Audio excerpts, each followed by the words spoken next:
有一个女孩在19岁时发生了一场严重的车祸，头部受伤导致智力下降了2个标准差。医生认为她无法完成本科学业。车祸之后，别人都在劝她找一个简单的工作，不要钻牛角尖。女孩也一度怀疑自己，但好在没有放弃。她花了8年时间完成了本科学业，最后在普林斯顿大学攻读博士，还到哈佛大学做了教授。女孩名叫艾米卡蒂。他在 TED 一期名为《肢体语言塑造你自己》的演讲中分享了自己的故事，并提出了自己成功的秘诀：先假装成功，直到成功为止。我知道小伙伴们看到这个秘诀肯定会质疑，这个方法确定有用吗？不是在开玩笑吧？我们接着往下看。卡蒂虽然在哈佛商学院，但他同时也是一个社会心理学家，专门研究 body language， 也就是肢体语言。他发现我们喜欢通过肢体语言来评判他人，反过来也一样，我们也会因为自己的肢体语言成为被评判的对象。比如当我们在学校或是公司做演讲时，姿态放松，多不自然，面带微笑，与大家有眼神交流，大家会觉得我们自信，充满活力，给人舒服的感觉，会把注意力集中在我们身上，觉得我们演讲内容很有趣，值得一听。而假如我们身体僵硬，一动不动地站在原地，眼睛只会看下面或者前面，仿佛沉浸在自己的世界里，我们的听众一定频繁走神，不知道我们在讲什么。我们会关注肢体语言如何影响别人对我们的判断和我们对别人的判断。而进一步，卡蒂教授也发现，我们同样也受自己肢体语言的影响。比如我们在高兴时会微笑，反过来用牙齿咬一支笔练习笑容时，我们也会感到开心。这说明非语言表达和心理是相互影响的，心理状态会影响我们的肢体语言，同样肢体语言也会影响心理状态。当然，没有经过实验的结论都是耍流氓。卡蒂教授通过实验证明了这一点，让人们维持充满力量和没有力量2种姿态，持续2分钟。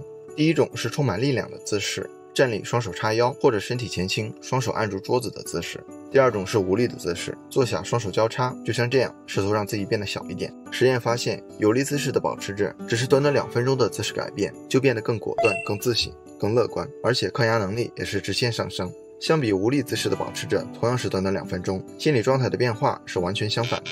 卡蒂教授解释说，生理上关键的2种荷尔蒙是睾丸酮和可蒂松。睾丸酮是主导荷尔蒙，可以让人更有力量，而可蒂松则是压力荷尔蒙。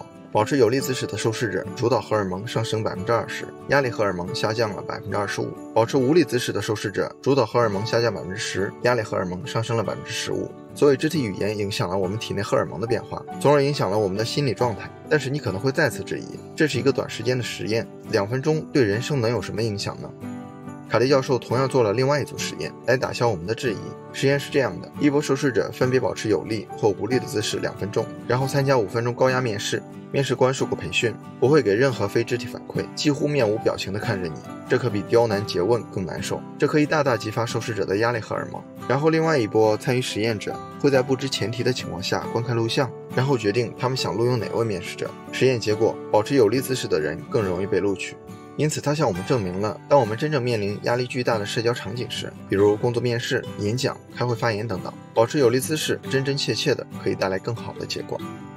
所以如果你想改变自己，就从一个小动作开始，摆出一个非常有力量和自信的姿势，假装自己已经成功了，2分钟后这个姿势可以改变你的心理。卡蒂教授总结，假装成功直到你真的成功。这背后的道理其实就是自证预言，用武志红老师的话来说，就是一个人常说的那句话可能会成为他自己的生命预言。我们的外在人生，也就是命运，常常是我们的内在意识花了很多年去推动的结果。如果你想改变自己的外在命运，就必须改变自己的内在意识。注意你常说的那句话，它们可能有非同寻常的意义。其实我觉得对这个结论最好的诠释并不是实验，而是卡蒂教授本人。为什么这么说呢？视频开头星河也提到卡蒂教授的遭遇，他花了8年时间才完成了大学毕业，而普通人只需要4年。在普林斯顿大学读研1的时候，他觉得自己不属于这里，觉得自己配不上这里，觉得自己的智商在这种人才济济的地方简直就是滥竽充数。有一次公开演讲考验，演讲前夜他害怕极了，他觉得自己的低智商会在演讲时被拆穿，所以他打电话给他的老师说，我想放弃了。听到他这么绝望，老师对卡蒂说了这一段影响他一生的话。老师说，你不能放弃，我把自己的全部赌注都压在了你身上，你要留下来，你要做的就是假装，被要求的每次演讲都要去做，你要骗过所有人，你要不停地做演讲，哪怕怕得要死，全身瘫痪，灵魂出窍，也要坚持做，直到有一天你发现，天哪，我在做这件事儿，我变成了这个样子，我在真正的做这件事儿。他听从恩师的话去做，5年后他从普林斯顿顺利毕业，进入了哈佛大学。曾经很长时间他都在想，我不属于这么顶尖的高等学府，但是现在他不再有这种感觉了，因为他假装的成功变成了真实的成功。哈佛幸福课有句话，没有比成功本身对成功更好的催化剂。想一想你有什么目标，然后请给自己2分钟时间，用你最自信最有力的姿势去告诉自己，我已经成功了。我们可以经常用假装成功的方法去刺激自己的大脑，不断的迭代和强化。当我们把这个信念融入骨髓的时候，就能感受到蝴蝶效应般神奇的力量。好了，今天的内容就到这里了，谢谢您耐心观看。如果您有任何建议和想法，欢迎在下方留言。如果您喜欢星河的内容，还望订阅星河百度频道，点赞和分享给更多的朋友。星河将不胜感激，继续分享更多有关成长的优质内容。一个人可以走多远，关键在于与谁同行。愿成长之路有你我相伴。这里是星河百度，我们下期不见不散。